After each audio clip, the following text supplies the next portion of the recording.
Baiklah, dalam pertemuan hari ini ya, pertemuan terakhir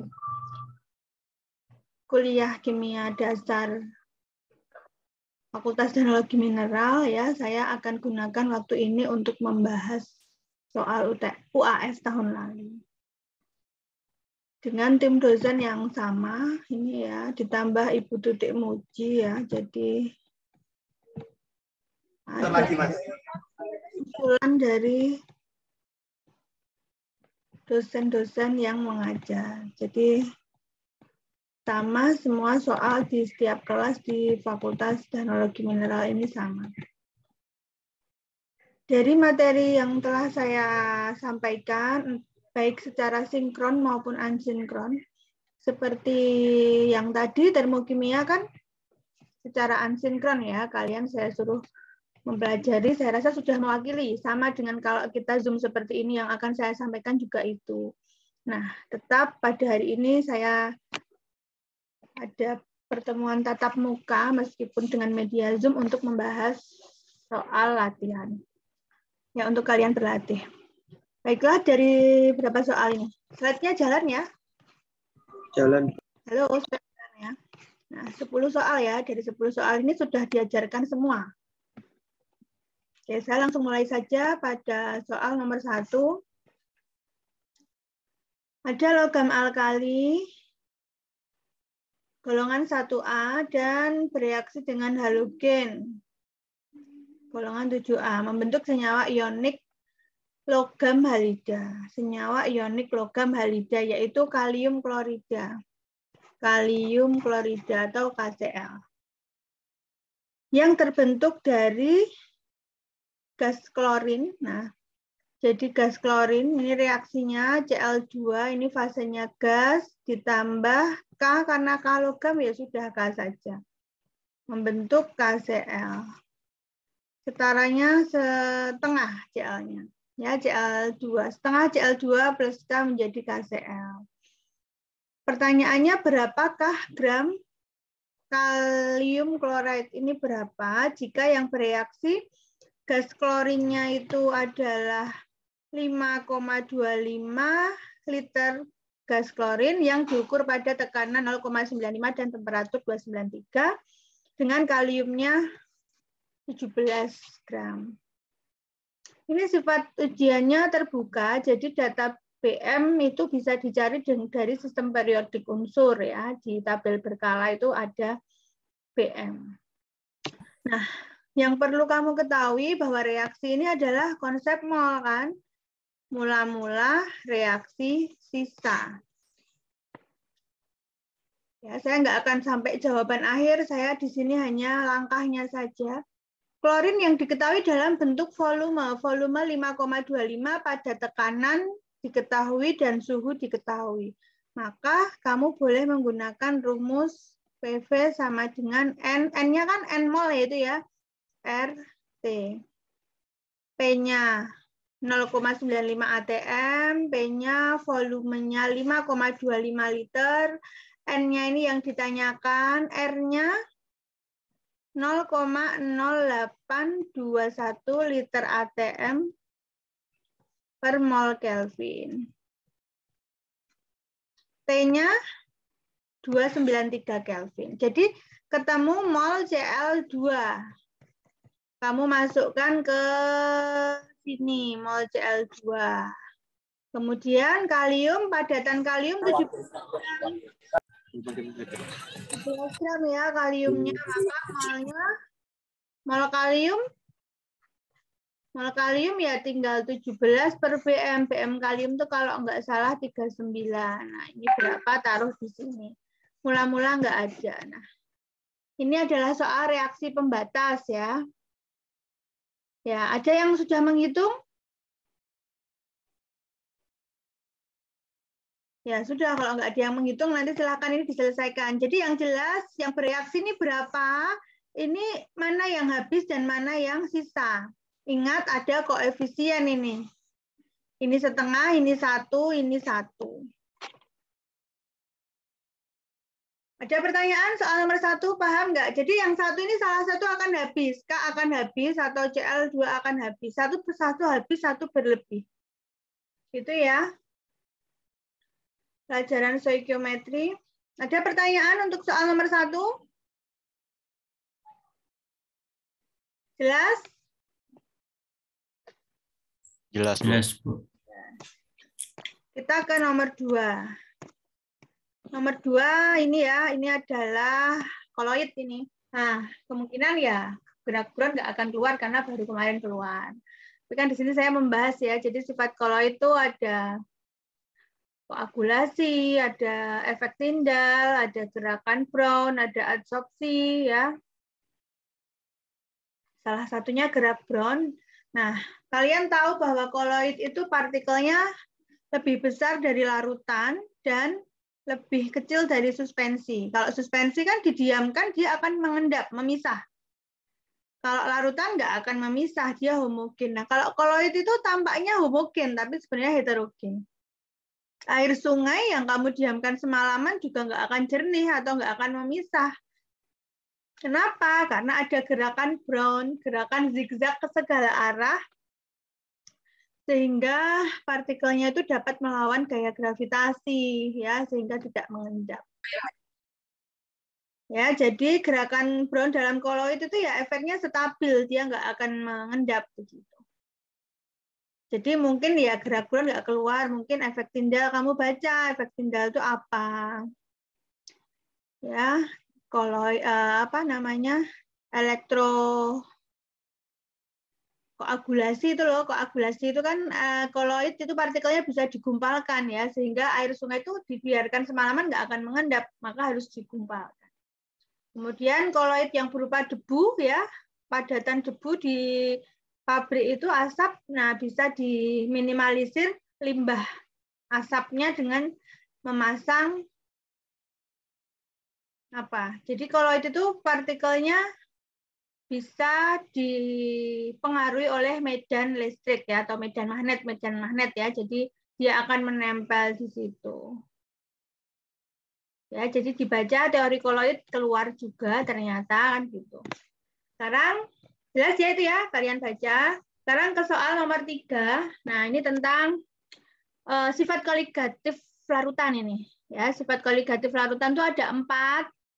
Penurunan tekanan uap, penurunan titik beku, kenaikan titik didih, dan tekanan osmotik. Nah, ini adalah penurunan titik beku. Jadi ada penjual es, dia melarutkan 360 gram gula. Jadi zat terlarutnya 360 gram gula dalam 1 liter air.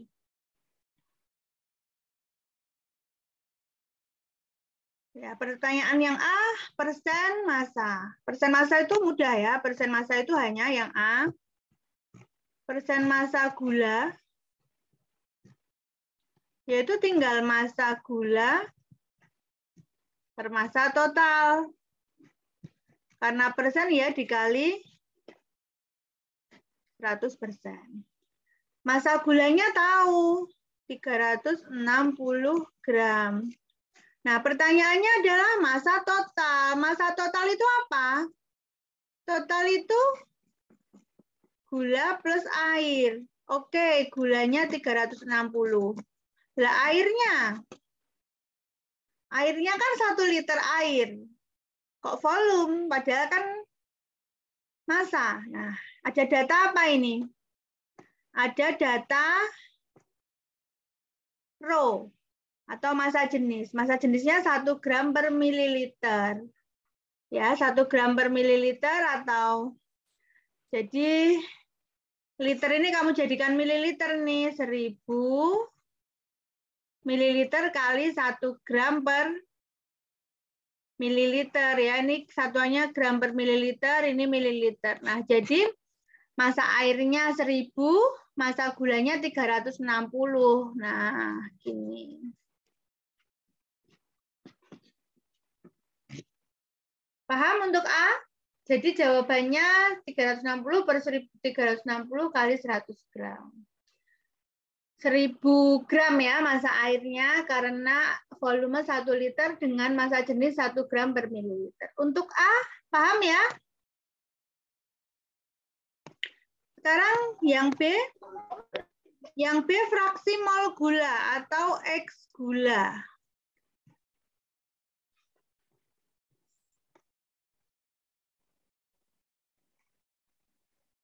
X gula, fraksi mol gula itu ya molnya gula per mol total. Mol total itu ya mol gula plus air. Ya. Udah jelas ya? Nggak kali 100 ini. Karena kalau fraksi mol itu maksimal angkanya berapa? 1. Berarti ini jawabannya nanti kurang dari 1. Molnya gula berarti nanti 360 per BM gula. Ya, C6H12O6 itu kamu cari BM-nya itu 180 ya. Kamu cek nanti. Mol total, molnya gula 180 plus molnya air. Airnya tadi kan 1000 ya. 1000 per BM-nya 18. Ini molnya 360 per 180 untuk gula ya, 360 gram per 180. Sementara molnya air 1000 gram per 18. BM-nya air itu 18. Gitu, atasnya 360 per 180. Jadi nanti ketemunya pasti kurang dari 1 karena fraksi mol itu maksimal 1. Nah, yang C, molalitas. Molalitas itu M kecil, ya, itu mol zat terlarut. Pengertian secara bahasa atau secara definisi kan mol zat terlarut per 1 kilogram pelarut. Coba dicek lagi penjelasan saya yang lalu. Atau kamu pernah mengenal ini zaman SMA, G per MR atau BM dikali 1000 per P. Di mana G ini adalah massa terlarut dalam gram, P adalah massa pelarut dalam gram. Jadi ini masanya air dalam gram, yang ini adalah masanya gula dalam gram. Jadi ya sudah 360 per BM-nya 180 dikali 1000 per 1000. Nah, jadi berapa? 2 satuannya molal. Oke, kamu keep ya 2 molal untuk jawaban C. Kemudian yang D, titik beku. Delta TB. Delta TB itu molalitas dikali KB. Tadi molalitasnya kan 2 molal. KB-nya ini 1,86 derajat Celcius per molal. Ya, dicoret molalnya. Berapa itu ketemunya derajat Celcius. Misalnya ketemunya A ya, misalnya. Pertanyaannya titik bekunya, TB. Kalau ini deltanya, penurunannya. Berarti titik bekunya karena penurunan, titik beku murni kan berarti TB 0, titik beku murni kurang delta TB. Titik beku pelarut murni itu air 0 derajat minus A ya. Ini kan tadi saya misalkan A. Nah, jawabannya A derajat Celcius. Kamu hitung. Jadi kalau titik beku turun, jadi dikurangi. Jelas ya? Tapi nanti kalau misalnya pertanyaannya titik didih, berarti titik didih karena titik didih itu kenaikan. Nah, ini ditambah delta TB. Kalau titik didih. Ya. Jelas untuk soal nomor 3? Jelas? Jelas, Bu. Jelas, Bu. Nomor 4 ini tentang kesetimbangan kimia. Diketahui reaksi pertama dan kedua, ya. Yang pertama nitrogen dioksidasi menjadi nitrogen monoksida. Yang kedua nitrogen dioksidasi menjadi dinitrogen oksida ya. N2O. Nah, bila pada reaksi setimbang ini N2O plus setengah O2 menjadi 2NO, itu pada saat setimbang itu diketahui O2-nya 0,01, N2O-nya 0,1 M, tentukan konsentrasi NO. Jadi ada dua reaksi diketahui, pertanyaannya ini, setimbangnya kondisi ini, ditanyakan konsentrasi NO.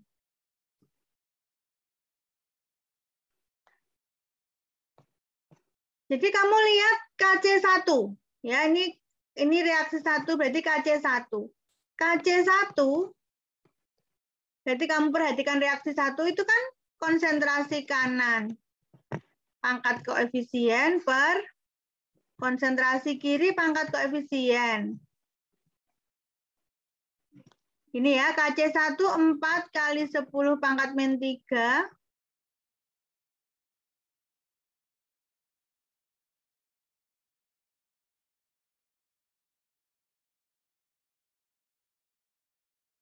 konsentrasi N sama dengan konsentrasi NO kuadrat per konsentrasi N2.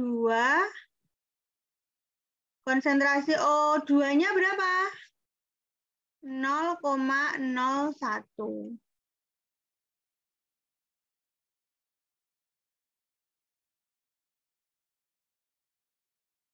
Itu untuk reaksi 1. Kemudian reaksi kedua, ini reaksi kedua.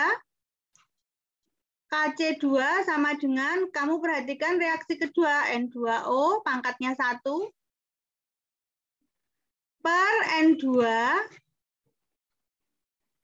per O2 pangkat setengah.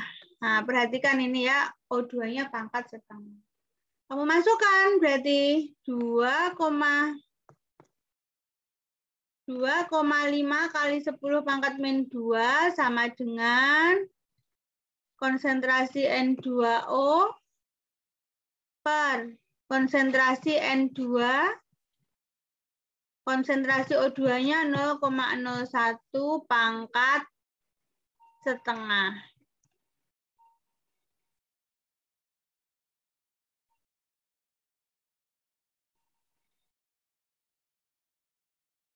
Nah, dari sini kamu bisa menyamadengankan apa? Dari reaksi ini persamaan reaksi 1, ini reaksi 2, kamu bisa ambil N2-nya. Jadi kamu cari N2 sama dengan untuk reaksi 2, kamu ambil N2 sama dengan untuk reaksi 1. Kamu sama dengankan. Maka nah, N2O-nya kan tahu ya ini ya. Nah, gini juga boleh. Bentar. Ternyata ini N2O-nya tahu nih. Nah, N2O-nya tahu berapa? 0,1. 0,1. Nah, di sini kamu dapat nilai N2 sama dengan. Ya, jadi ini diketahui nih N2O-nya.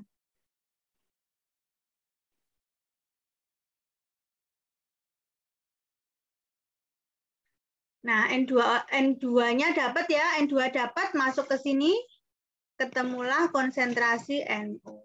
Ya, konsentrasi NO. Mana konsentrasi NO yang ditanyakan?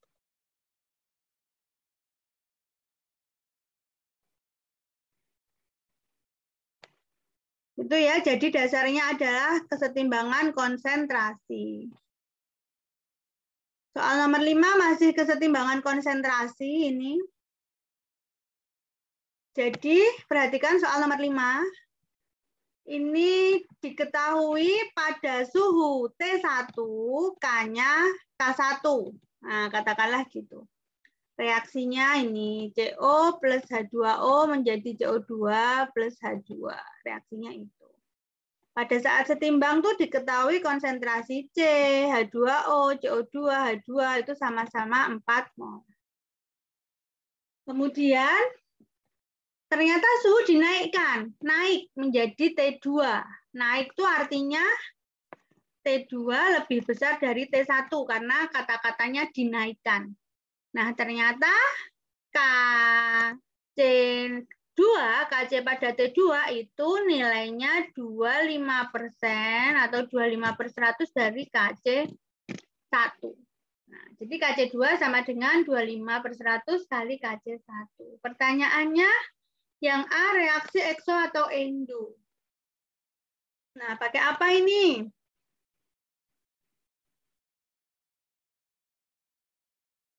Pakai apa ini?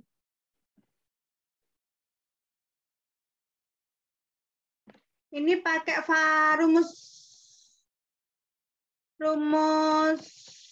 Van Hoff, Dek. Jadi delta HR itu pakai rumus Van Hoff.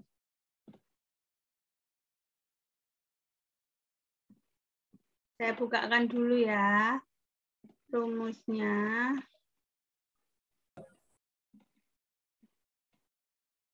KC.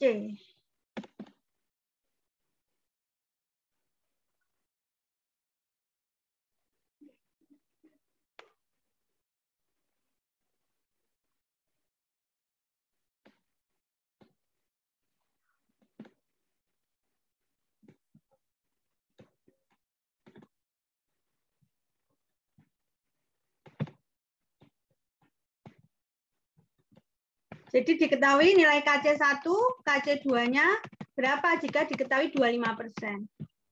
Nah, pakai rumus ini. Slide saya jalan nggak ini? Jalan. Nah, jadi tapi jangan terpatok ini ya. Jadi besok yang keluar ini enggak. Jadi kamu belajar KC, siapa tahu yang keluar nanti hukum Le Chatelier. Jadi kesetimbangan reaksi jika ditambah volume, ditambah tekanan gitu. Atau suhu dinaikkan, diturunkan ya secara teori. Nah, pakai rumus ini, faktor persamaan Van Hoff. Nah, jadi log K2/K1 sama dengan delta H0 per 2,303 R T2 min T1 kali T2 per T2 kali T1. Kalau soal tadi kan KC2 sama dengan 25% dari KC1. Kemudian diketahui T2 lebih besar dari T1. Analisa saja persamaan ini. Log K2/K1 ya, K2-nya itu 0,25. Ini log ya, tulisan saya jelek. 0,25 KC1 itu K2-nya. K1-nya ya KC1. Nah, kan berarti bisa dicoret nih. Jadi tinggal log 0,25 aja. Kamu cari itu nilainya positif apa negatif. Gitu kan, sama dengan delta H0 ini adalah menunjukkan nanti reaksi itu ekso apa endo per ini ya, nggak usah saya tulis, nggak cukup. Jadi ruas kiri sama dengan log 0,25 karena KC1 per KC1 gitu kan.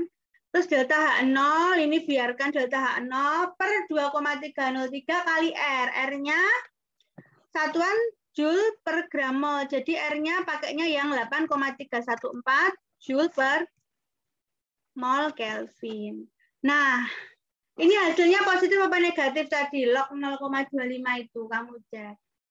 Ah, ini T2 min T1 yang berpengaruh. Kan T2 lebih besar dari T1, artinya ini tandanya, sekian ini tandanya positif.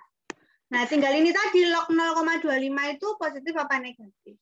Jadi intinya mencari delta H itu positif atau negatif gitu. Kalau positif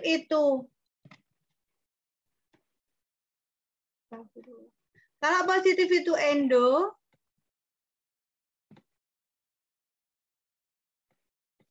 kalau negatif itu ekso. Nah, gitu ya. Jelas nggak? Jelas ya? Jelas, Bu.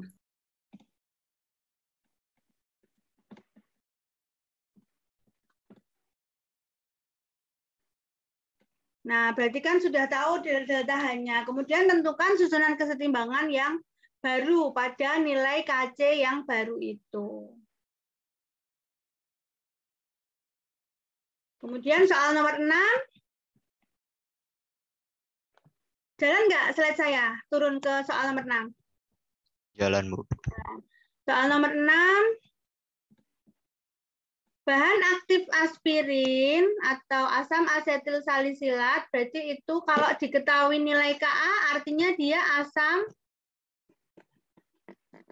lemah. Disuruh mencari pH.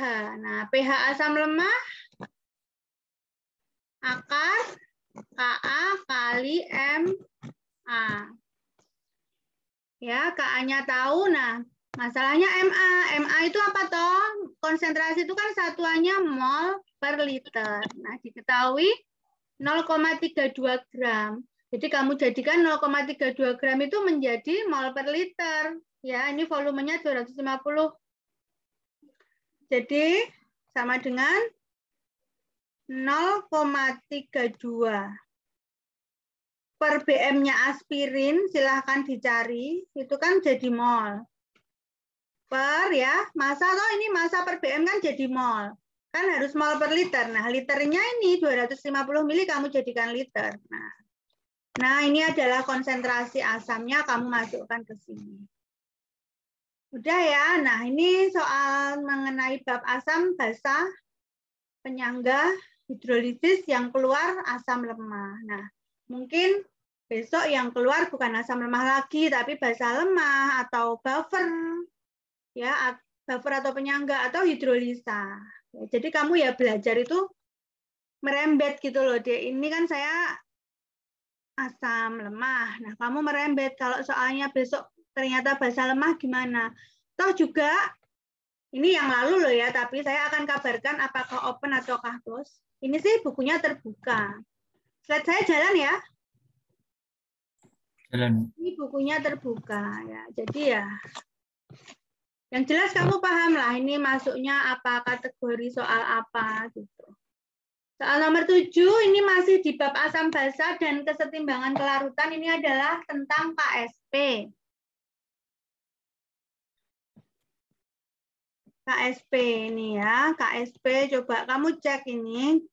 Yang nomor 7 ini berapa gram NaF yang harus dilarutkan? Jadi yang dilarutkan NaF. Dalam larutan BaF2. Nah, ini ada pengaruh ion sejenis. Ion sejenisnya adalah F2. Nah, kemarin kan saya menggambarkan dengan gula. Masih ingat enggak? Gula kalau di data kelarutan gula sudah tertentu, artinya itu KSP-nya sudah tertentu, maksimal larut. Ketika dia dilarutkannya dalam air, ya akan lebih besar kelarutannya daripada gula dilarutkan dalam larutan gula gitu. Karena dalam larutan gula sudah ada gula yang terlarut di dalam larutan gitu. Nah, ini juga sama ya. Jadi ini NaF dilarutkan dalam BaF2. Ya, KSP BaF2 gimana? BaF2. Ini kan kalau diuraikan Ba2 plus 2F minus ya. Jadi nanti KSP-nya rumusnya Ba2 plus pangkat 1 F minus dikuadratkan. Rumusnya itu. Jadi ini 1,7 ya. Nanti yang ditanyakan ini F-nya. BA-nya diperoleh dari sini 6,8 kali 10 pangkat min 4. KSP-nya tahu sehingga kamu dapat F minus. Tapi yang ditanyakan bukan F minus. F minus ini nanti satuannya masih mol per liter. Kan KSP itu kan hasil kali konsentrasi, hasil kali kelarutan. Satuannya mol per liter ya. Padahal yang ditanyakan gram NaF. Nah, NaF sama F itu kan koefisiennya sama 1. Nah, jadi ini nanti hasilnya dikalikan BM NaF. Barulah dapat massa NaF. Itu langkahnya untuk soal nomor 7. Nah, nomor 8 baru aja. Ini kelas ini waktu elektrokimia ini sinkron apa enggak? Kayaknya sinkron ya? Ya. Ya kan? Sinkron kan? Ada soal nomor 8. Ini elektroda Zn, ini potensial selnya minus 0,76. Sementara Cu plus 0,34. Jadi artinya yang E0-nya lebih besar apa? Yang E0-nya lebih besar dia akan tereduksi. Yang NO-nya lebih kecil akan teroksidasi. Nah, artinya karena ini elektrokimia, maka yang akan terjadi pada yang teroksidasi ini nanti terjadinya pada oksidasi, terjadinya pada Anoda. sementara tereduksi terjadinya pada katoda.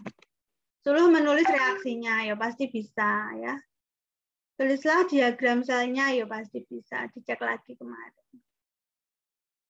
Ini hukum Faraday, ya, diketahui arus. Oh, ditanyakan arus, diketahui waktu dan massa Cl2.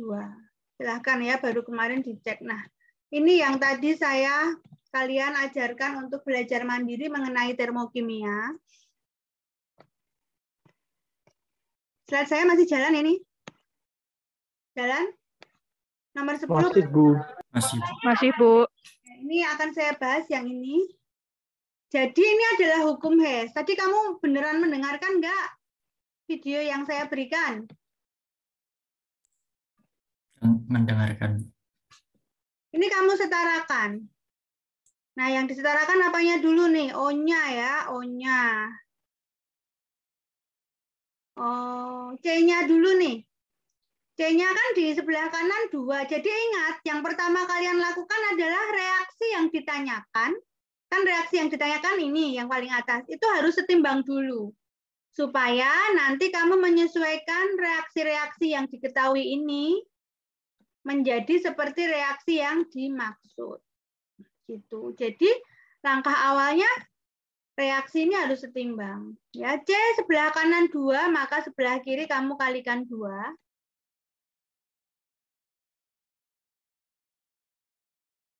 Kemudian O-nya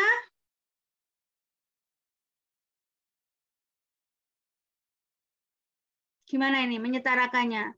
O-nya sebelah kiri 2, sebelah kanan 3. Nah, maka ini dikali setengah. Ya kan? Kalau dikali setengah 3 ya. Dikali setengah 3. Jadi yang dikali setengah siapa? Yang dikali setengah ini nanti, kalau ini dikali setengah, C-nya jadi nggak setara. Berarti ini dikali gini. Ini biar 2.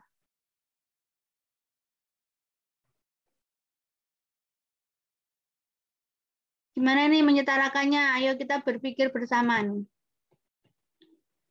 Ini C-nya sebelah kanan 2, sebelah kiri 1.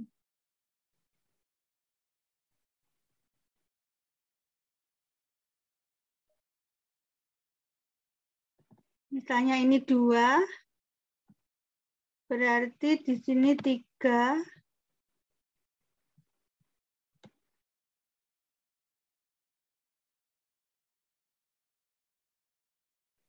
O-nya masih nggak bisa ya. Jadi gimana ini? Masih belum bisa seperti itu. Biar setara gimana ini? C sebelah kiri 2. C sebelah kiri 1, C sebelah kanan 2. Hanya O-nya oke.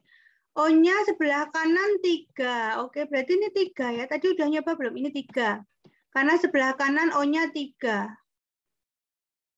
Ini kali 2. Gini C-nya udah sama kanan kiri. O-nya udah sama kanan kiri. Sekarang tinggal hanya di sebelah kanan 8 tambah 2, 10, berarti ini 5. Coba, ini sudah saya setarakan. Kalian cek sudah setara belum semua? Baik C, O maupun H. Sudah. Benar sudah? Ya. Oke, kalau sudah, sekarang kita buat reaksi 1,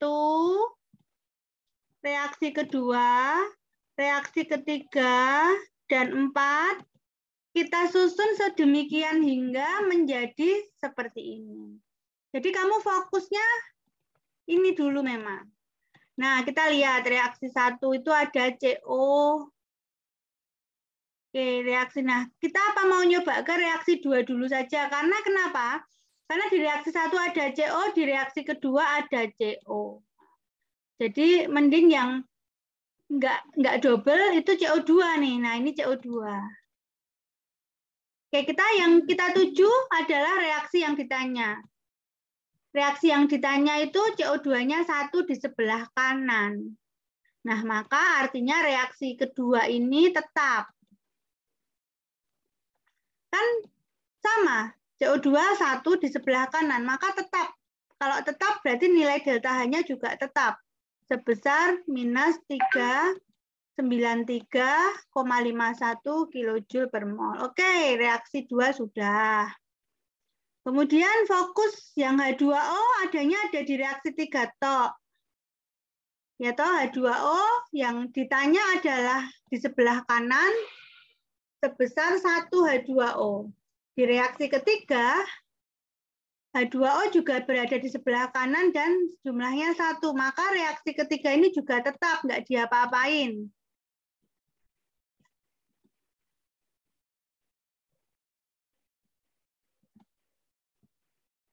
Oke, sekarang apa lagi nih? CH4. Nah, CH4 reaksi yang dituju adalah 2 kali CH4. Sementara yang diketahui reaksi keempat hanya 1 kali CH4. Nah, maka ini diapakan? Dikali 2. Dikali 2 ya. Jadi nilainya ini nanti dikali 2. Tandanya tetap minus tapi dikali 2. Jadi minus 150-an nanti. Jadi karena ini dikali 2, ini 2, ini 4, ini 2. Itu paham? Kemudian kok ada muncul grafit kan yang belum kita otak-atik reaksi pertama nih. Nah, kok muncul 2 grafit nanti? Padahal reaksi yang dituju ini nggak ada grafit. Nah, artinya 2 grafit di sebelah kiri ini harus dihilangkan dengan reaksi nomor 1. Nah, berarti diapakan reaksi nomor 1? Biar 2 grafit reaksi nomor 4 ini hilang. Diapakan? Dibalik jadi positif. Dibalik, betul. Dibalik. Nah, ini dibalik, jadinya tidak seperti ini reaksinya, tetapi CO menjadi 2C plus setengah O2. Itu reaksi 1 ya. Reaksi 1 itu. Terus reaksi 2 tetap. Kalau dibalik ini jadi positif ya nanti nilainya. Reaksi kedua tetap jadinya CO ya menjadi nah ini 2CO ini belum setara, ini 2CO ya. Ini reaksi 1 itu 2CO. Nah, 2CO reaksi 1 ya, tapi kita nggak ngapa-ngapain reaksi itu, cuman disetarakan. Terus reaksi kedua CO plus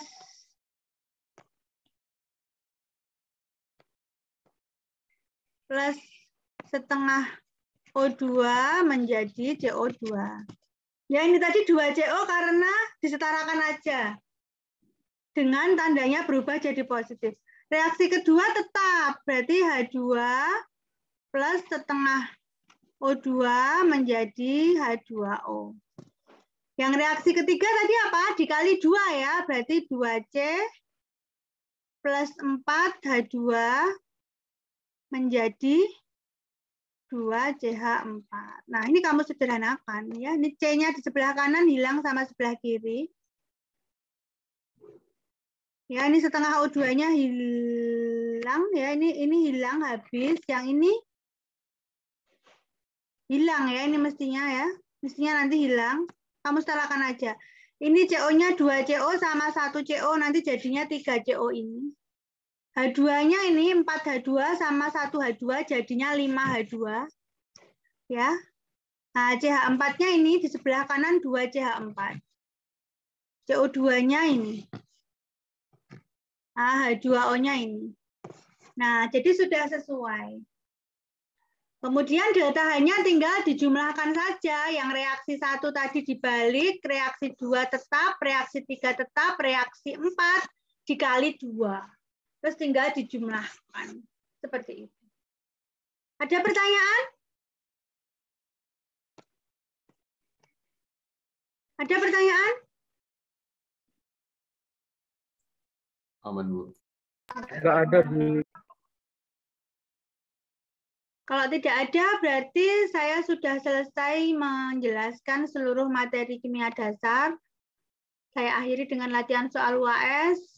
Jadi nanti kamu geser-geser belajarnya. Kalau tahun ini keluar ini, besok kira-kira ya seperti ini, tapi berbeda sedikit. Atau mungkin yang koligatif tadi keluarnya yang lain, misalnya efek tindal atau adsorpsi. Kemudian yang asam basa tadi asam lemah, mungkin hari ini nanti keluarnya buffer. KC mungkin besok keluarnya KP gitu ya. Jadi kalian belajar lagi.